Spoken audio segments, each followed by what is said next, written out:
from the soil upwards. I've gone up a little bit from the soil, but I have looked at the interface between the cow and the soil because that was the only way I could think of bringing in lameness, being one of my favourite subjects. But it seemed a reasonable excuse. And what I want to do anyway is to talk a little bit about milk mineral and trace element profiles, a little bit about lameness, and I guess the foot bathing will come into that. I think Joe has already reasonably well covered this, that conventionally then we calculate nutrient intakes, animal requirements, and compare the two, and so on. Or an alternative way of doing it, of course, is to look at the balance. The balance between the input in terms of what she's eating and the output in terms of her requirements. And it's a reasonable thing to do. We've done it in metabolic profiles, in bloods for years and years. And that system is still being done. And there has been over the last few years a significant increase in our interest in taking milk samples because what's in milk is often a reasonable reflection of what is of this balance between input and output in terms of the animal. I do say a reasonable balance because life is never quite that simple. And whilst I think the system is worth using, I would urge a degree of caution with it and perhaps talk a little bit about, oh, that's not very clear, I talk a little bit about the way it's done. So these are just some results I happen to be dealing with. So you've got manganese, zinc, copper, molybdenum, iodine, and selenium along the top there. You've got your guide values along the bottom. These are milk results, and it tells you what you've got on there. Some of the things that would slightly worry me about it, well, certainly as you can see here, and this is a non-organic farm, obviously, you can see the iodine levels are high. There's no doubt that the major contributor to iodine in milk is diet. About 80% of the iodine in milk comes from diet. But you would also need to be careful you knew what else was going on that farm because there are other contributors. I'm going to put it in there. Let's go on to the next one. There are other contributors in terms of iodine. For example, the teat dip you might be using might have iodine on it, and therefore the form of your pre-milking teat preparation might have an effect. The tank cleaner might have iodine in it. Mineral licks and other things might be incorporated. So bear that in mind. And the other thing that certainly considerably worries me, much more in my experience in conventional farming than in organic farming, is the level of copper. Probably the best way of assessing copper would be to get some livers back from the abattoir and actually have a look at liver copper levels. Although in this herd there is evidence of excess copper being fed, so your range is down here and you can see all the figures are high, and that one is just absolutely sky high. The issue with copper is that even if the animal is being given excess copper, then the copper is absorbed, it's stored in the liver, and the blood copper levels and therefore milk copper levels remain relatively constant until the animal's under stress, releases the copper from the liver in one big dose, and when it releases it in the big dose, then death rapidly ensues. So it goes from that position to that position, which is a condition that even I can diagnose, as I said, called death. It happens quite rapidly. Interesting enough, it happens largely in dry cows. And it is something that we really need to be careful about, making sure that we don't feed too much. And other minerals, for example, calcium. Again, the cow does her best to keep the blood and milk levels constant, even if there is a big imbalance between input and output. So you do need to be, whilst the iodine, mineral and trace element values are useful, you do need to interpret it, the results with caution. As you do, let's face it, with the majority of lab results, interpret it with caution and with a bit of knowledge of what's going on. So the next subject that I'd like to just spend just a couple of minutes talking about is the issue of lameness.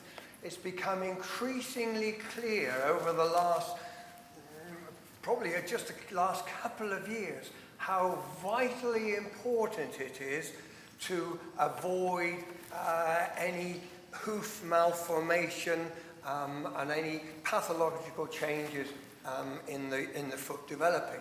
And I want to briefly do this to be able to understand why this happens, why it is so important.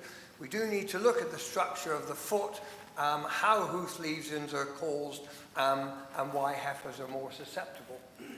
Because like so many things in the way that both Joe and Will have just done by talking about the basic structure, it's only by understanding the basic structure that we can really understand what changes occur and what are the significance of these changes. So a cow's foot, which I thought of an afternoon like this afternoon, we probably need to bring one and have a look at. So a cow's foot is like that. It's a bit like our fingernail. So as our fingernail grows from the skin-horn junction down over the outside, so in a cow's foot you've got the wall growing down over the outside there like that at about 5 millimeters per month. And as we've just been told, have we not, gents, that the correct length now for the foot, believe it or not, is 95 millimeters and not the 70 or 75 millimeters that we used to be taught. So if in fact you trim the claw back to the conventional length, we're told that, well, depending on what conventional length you take, but even if you trim it 95 to 95 millimeters, you will be trimming one cow in 100 slightly short, or making the sole a bit thin. So, so that distance then is quite important. So it's going to take 16 months for that to grow down over the outside there like that. And the important thing, of course, the foot consists of two bits. The hoof growing down over the outside, like our fingernail, and then a bit we don't have is a bit of hoof growing out for the tip of our finger, and that, of course, is the sole on the bottom of the foot. And if you want to have a quick look at the structure of the foot one day, you're doing a bit of foot trimming, just open it up like that and have a look. Don't do it to too many cows though. And then you can see quite clearly how you've got the wall growing down from the top and the sole growing down from the bottom. And where the two join, so there's the sole there, and where the two join, of course, you've got this cemented junction here known as the white line. And in the center of the foot there, you have the bone. And the bone fits inside. Oops, it's my rattle. You don't have to put anything in the bucket when you hear the rattle, but you can if you wish. So there's the bone there that actually fits inside that hoof like that.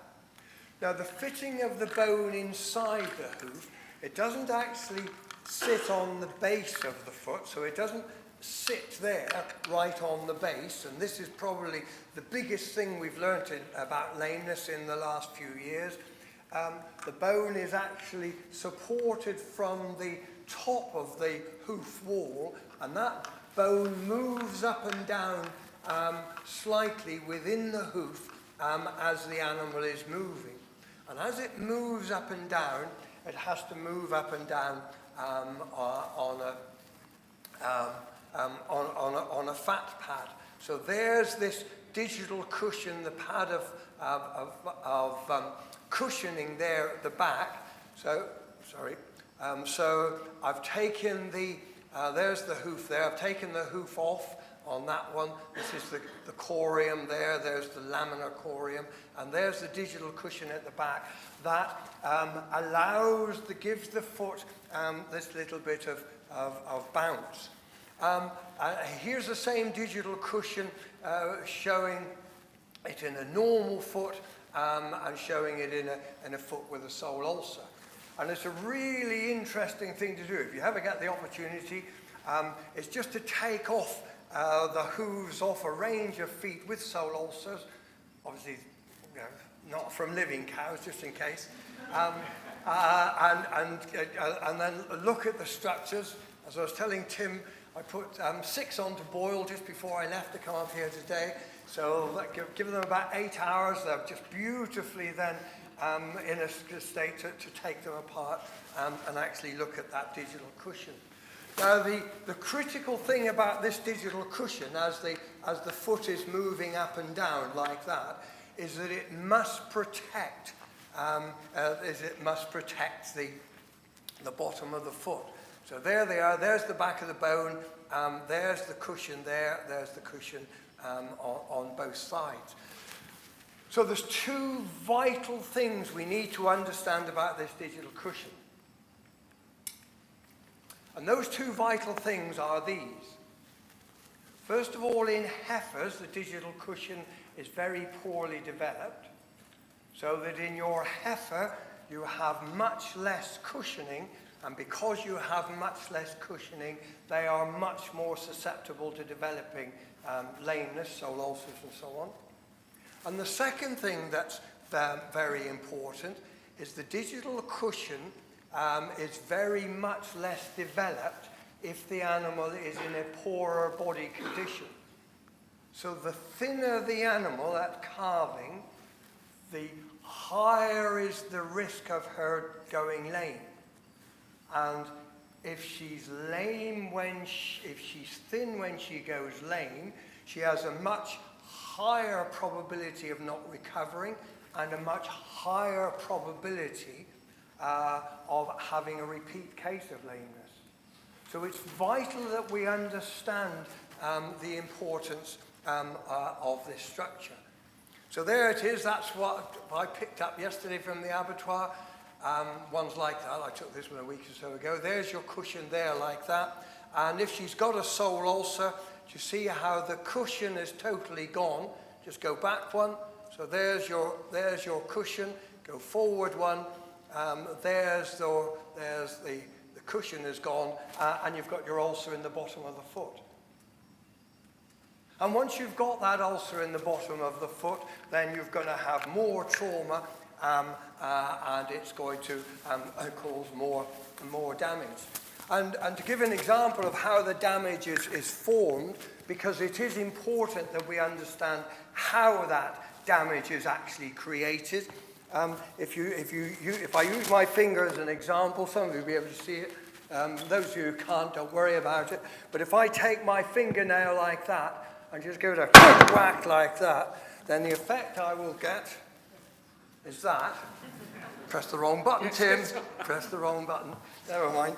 The effect I will get is that, which obviously is hemorrhage within the hoof. And as that heals, it gradually passes down through the hoof until it gets to the weight-bearing surface. And when it's got to the weight-bearing surface, then you've essentially got that sole ulcer, the hole coming out through the bottom of the foot. So it comes from the inside, and it comes from the inside when there is not enough padding to withstand the trauma of the pedal bone pinching the corium between the bone above and the hoof beneath. And many of these changes, of course, occur around the time of calving, because at calving, horn growth slows down or almost stops. That's why you've got the rings on the cow's horns. Hoof wear massively increases. And at calving, instead of that bone just moving up and down a little tiny bit, just a small amount of movement, when the cow calves, the bone has just a huge amount of movement moving up and down within the foot. And so do look after the heifers, because it's the heifers that have the thin fat pads, and the heifers and they're even thinner if they lose weight. If you have the poorer quality of fat they have poorer quality of fat in the fat pad, heifers do. And of course, it's commonly the heifers that are exposed to the longer standing times, simply because they don't know the system. They're the ones that are last in for milking, hang back in the back of the collecting yard, and that sort of thing. Yeah. What have I got? About 5 minutes? 5 minutes. Okay, yeah, okay. Well, you'll be fine. Go and get a cup of tea. So, Yes, Dad. yeah. So, one of the things that definitely does happen, and it looks like I haven't put in quite the picture that I wanted to, but if you can imagine, if you've got continual trauma on that pedal bone, what will happen is the bone will start to enlarge. If you look at my two hands, I've used this example several times before, you will see that my right hand is 25% thicker than my left hand. I know that's the case because I measured it with the TB calipers. I knew I'd find a use for them one day, and that's a joke. That's a joke. And so you get this increase in development in the bones. I thought I'd put this picture in, but I haven't. But just look at the difference in these two bones. The one on this side that's had a sole ulcer with a great big lump here, and the one on this side without a sole ulcer came out of the same foot. Now, once you've got that amount of swelling, there's no way that these bones are going to recover. Or if the infection gets worse as I brought these, I'll show you them. You got too excited. Don't worry about it, Tim. Okay. Oops. Tone me down a bit then, please. Yeah, and if you just look at this one, so a normal foot there, that's a foot that has not been treated soon enough, and you just get this massive amount of overgrowth of bone. Just huge. And once you've got to this stage, there is no coming back. There is no coming back.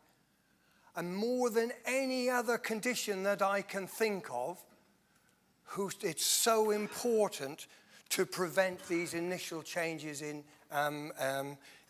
hoof lesions. So that's what this is. That's what this is showing you. There's a nice smooth bottom, well, never mind. But there's a nice smooth bottom anyway. And these are the sort of changes you get on the base of pedal bones, or they go like this sort of thing. Anyway, if it's interested, please come and have a look when we finish this afternoon. And there's no doubt about it that early treatment, this is one of the reasons why we think that early treatment gives such a much better response. And my prediction, you're not going to like this, but my prediction is that within a few years' time, that we will have moved away from routine foot trimming, and we will move much more towards early identification of cows that are walking just slightly iffy, and we'll be lifting up those feet to dish out the sole to try and reduce some of these lesions developing. And I just want to talk a little tiny bit about digital dermatitis, toe necrosis, and so on. So that's how we see it conventionally. That came up about 10 or 15 years ago, starting to rot the toes out. There's digital dermatitis again there, really getting into the hoof.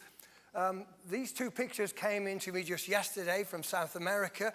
This is maybe what we have to look forward to, because this to me is CODD from sheep actually in cattle. Now, I don't know if you have any sheep farmers here. CODD in sheep is the condition that we have in the UK where literally the digital dermatitis gets in and the hooves fall off. And this will be, we haven't finished the work on it yet, but this will be, as far as I'm concerned, one of the first outbreaks in a cattle herd. So the thing is getting worse. We need to understand this disease and we need to control it. And one of the things we know about it is from the work done by the Wisconsin group, Arturo Gomez and others, that if a heifer is infected pre-calving with the infection, she's 4 to 5 times more likely to develop lameness with the syndrome post-calving. So therefore, it's really important that we prevent it pre-calving. Of course, one of the ways, therefore, is to foot bath. Just think of digital dermatitis as being mastitis of the foot. It's a bacterial infection, like mastitis. It's associated with a suboptimal hygiene, again, like mastitis. Chronic cases here, those black lumps on the back of the foot, are the reservoir of infection. They're the drivers of the epidemiology of the disease. And of course, regular disinfection and keeping them clean is essential as a part of the control measure.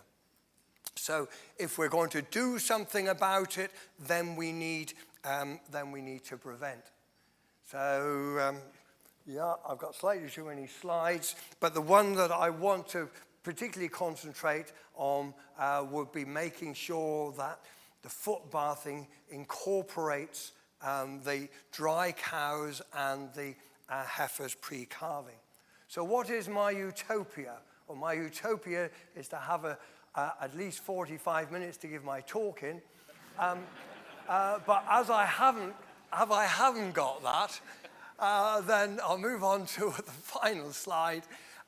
So my utopia, therefore, for heifers, for anybody with a house system using cubicles, must be to rear them in cubicles so they know what those cubicles are. To me, I like to see them mixed with the dry cows pre-calving, so that social integration, which is so critical around the time of calving and can cause so much stress, has actually already been covered.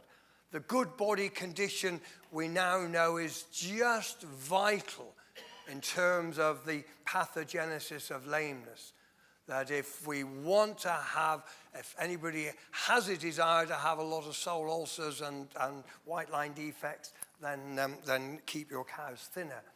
I like to see the heifers run through the parlor with the dry cows daily and then through the foot bath, because if they've gone through the parlor once a day or maybe 4 or 5 days a week, they know what it is. So when they've calved then, they don't all huddle at the back of the collecting yard wondering what's going to happen and then eventually go in to be milked. They know what the milking parlor is. Therefore, when they calve down, they'll go in through, go with the main group early on. You won't have the high standing times. And then finally, after calving, separate heifer group, obviously low standing times and the other things that we've talked about. It can be done. There's no doubt about it. It can be done. And all we need to do is to concentrate on and understand the basics of how these things develop. Thank you.